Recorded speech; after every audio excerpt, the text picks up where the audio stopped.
Hey everyone, welcome to Coding Simplified, and today we'll see that how we can use the switch statement in C Sharp. So if you have already seen the switch statement in Java or some other language, it is exactly same. So just let's start on the switch statement. So generally we use a switch statement when we have to check the multiple conditions for a particular case. And rather than applying the multiple conditions, because let's say if we have multiple conditions, so we'll check. Let's say we have this state variable, right? Now, if we are checking that this state can be 10 or it can be 20 or it can be 30, so how we'll do in if and else?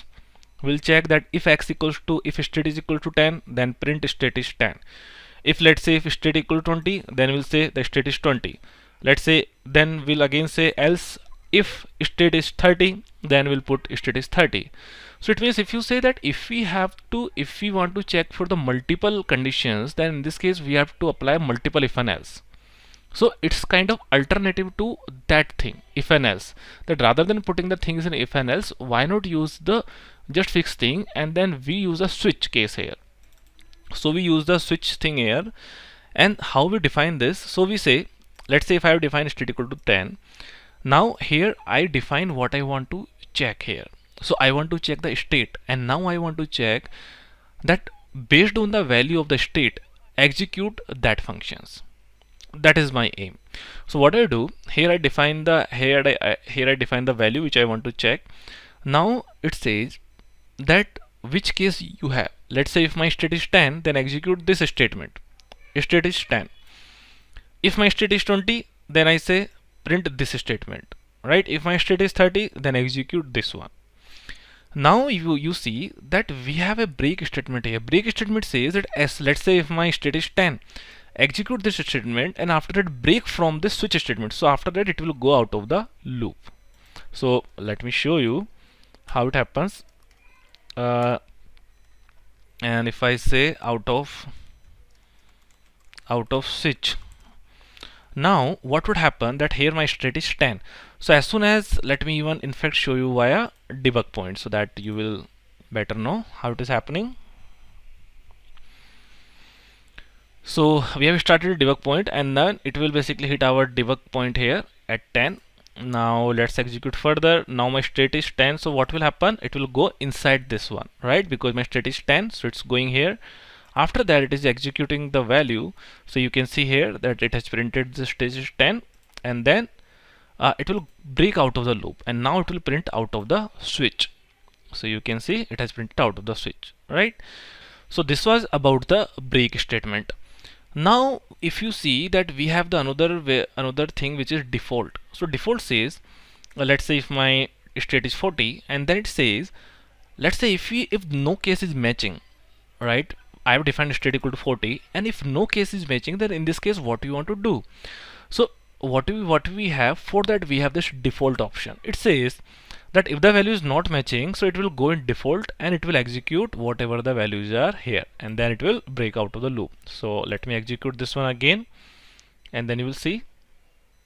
So here my state is 40, so you can see it is going in the default manner, and now it's saying its state value is something else. So you can see that it's printing state value is something else, and after that it is printing out of the switch. So you can see here, right? So that's how it basically happens, and that is the use of this default. So what we have seen the switch, that how to define switch.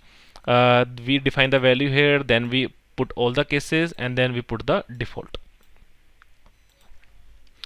Now this default option is optional. If you want, then in fact you can remove this as well, and it won't give you an error. So what would happen in this case, that execute this one, and then after that it will say that state is 40, right?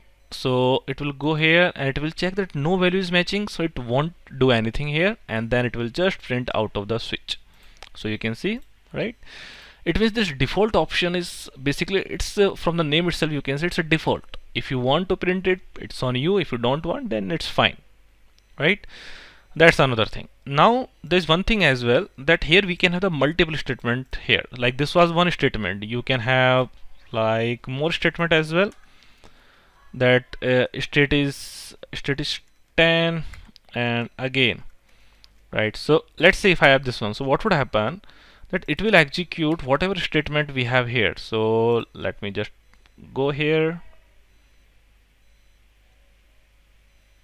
and then it will execute this one, it will print this one, and this will print this one, and then it will break out. So you can see here state is 10, state is 10 again, then out of switch, right? So it means we can have the multiple statement here. In fact, if you want, we can have something like that as well, y equals to 9, and then here I can print let's say I'm printing y here.